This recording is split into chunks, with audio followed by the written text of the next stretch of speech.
કેમ છો બાળકો? આજે આપણો ગુજરાતીનો વિષય છે. ગુજરાતીના વિષયમાં આપણે દ મૂળાક્ષર આવ્યા છે. હવે દ મૂળાક્ષર કઈ રીતે લખવાનું છે તે આપણે શીખવાનું છે. તો આને કહેવાય છે દ દડાનો દ. આ દડો છે અને અહીંયા લખ્યું છે દડો. હવે દ દડાનું કઈ રીતે લખવાનું? તો પહેલાં ડાબી સાઈડથી અર્ધગોળ, પછી ડાબી સાઈડથી અર્ધગોળ, તેને જોઈન્ટ કરીને બીજો, ડાબી સાઈડથી અર્ધગોળ, તેને જોઈન્ટ કરીને બીજો અર્ધગોળ. આ રીતે લખાય છે દ દડાનો દ.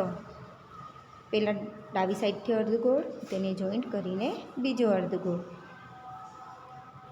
ડાબી સાઈડથી અર્ધગોળ, તેને જોઈન્ટ કરીને બીજો અર્ધગોળ. દ દડાનો દ. દ દડાનો દ. દ દડાનો દ. દ દડાનો દ. દ દડાનો દ. આ રીતે તમારે દડાનો દ લખીને આ લાઈન પૂરી કરવાની છે. દ દડાના દને આપણે દરજીનો દ પણ કહી શકીએ છીએ. જે પણ શબ્દ દ ઉપરથી શરૂ થાય છે તેને આપણે દ મૂળાક્ષર આપી શકીએ છીએ. તો તેને દ દરજીનો દ પણ કહી શકાય છે. અહીં છે નીચેની લીટી દોરો.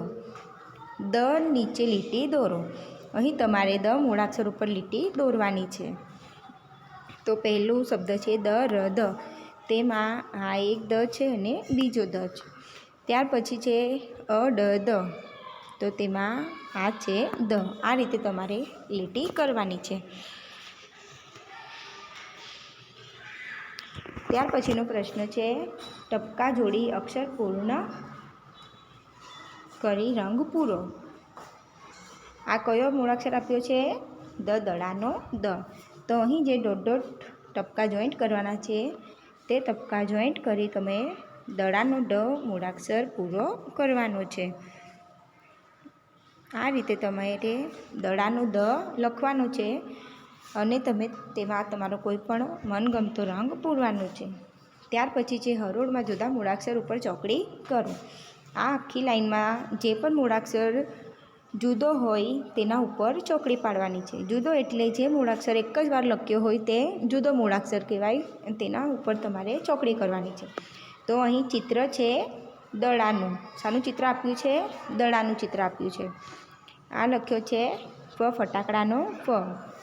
દ દડાનો દ. દ દડાનો દ. દ દડાનો દ.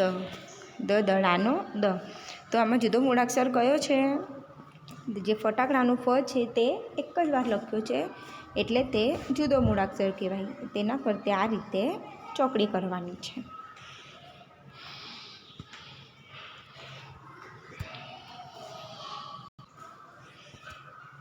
ત્યાર પછી છે દ દફતરનો ધ. દ ને આપણે દ દફતરનો દ તરીકે પણ ઓળખી શકીએ છીએ. તો અહીં પણ તમારે પહેલાં આ ટપકા જોઈન્ટ કરીને દડાનો દ પૂરો કરવાનો છે. આ રીતે તમારે બધી લાઈનમાં બોલીને અને સારા અક્ષરે દડાનો દ લખવાનો છે. ત્યાર પછી છે દની ફરતે ગોળ કરો. નીચેના શબ્દમાં દ શબ્દ ઓળખવાનો છે અને તેના ફરતે ગોળ કરવાનો છે. તો પહેલો શબ્દ છે ક દ મ. તેમાં દડાનો દ ક્યાં છે? જે વચ્ચે લખ્યો છે તે દડાનો દ છે. તેના ઉપર આ રીતે ગોળ કરવાનો છે. ત્યાર પછીનો શબ્દ છે બળદ. તો તેમાં દ શબ્દ ક્યાં લખ્યો છે? જે છેલ્લો છે તે દ છે. તેના ઉપર આ રીતે ગોળ કરવાનો છે.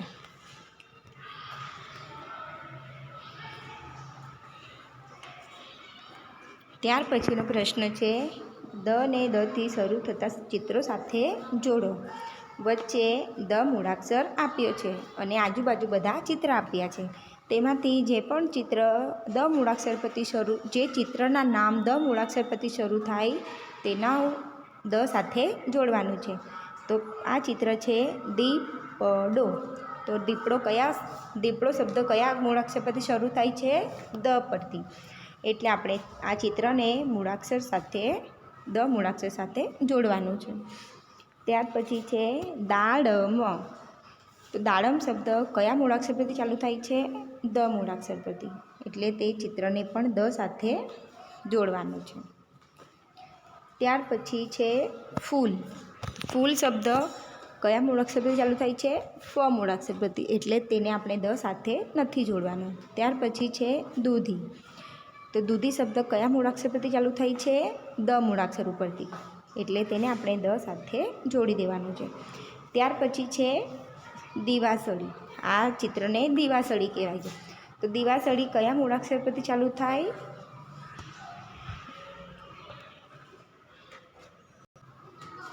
તો દિવાસળી કયા મૂળાક્ષર પરથી ચાલુ થાય છે? દ મૂળાક્ષર ઉપરથી, એટલે આપણે દિવાસળીને પણ આ રીતે તેની સાથે જોડી દેવાનું. ત્યાર પછી છે પિચકારી. પિચકારી પ મૂળાક્ષર પરથી ચાલુ થાય છે. પિચકારી શબ્દ પ મૂળાક્ષર પરથી ચાલુ થાય, એટલે તેને આપણે જોડવાનો નથી. ત્યાર પછી છે બકરી. બકરી શબ્દ બ મૂળાક્ષર પરથી શરૂ થાય છે, એટલે તેને પણ જોડવાનો નથી.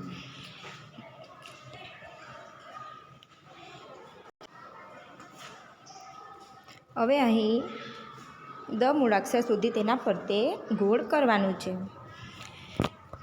તો આપણે દ મૂળાક્ષર શોધવાનું છે અને તેની ફરતે ગોળ કરવાનું છે. તો પહેલો છે દ. દના ઉપર આ રીતે ગોળ કરવાનું છે. ત્યાર પછી છે ઢ, ચ, ખ, ટ, દ. દ ઉપર ગોળ કરવાનો. ર, દ ઉપર ગોળ કરવાનું છે. લ, સ, ટ, દ ઉપર ગોળ કરવાનું છે. ખ, દ ઉપર ગોળ કરવાનું છે. ચ. આ રીતે તમારે દ મૂળાક્ષર ઉપર ગોળ કરવાનું છે. હવે બધાએ ઘરે સારી રીતે હોમવર્ક કરવાનું છે. હવે આપણે બીજી વિડીયોમાં મળીશું.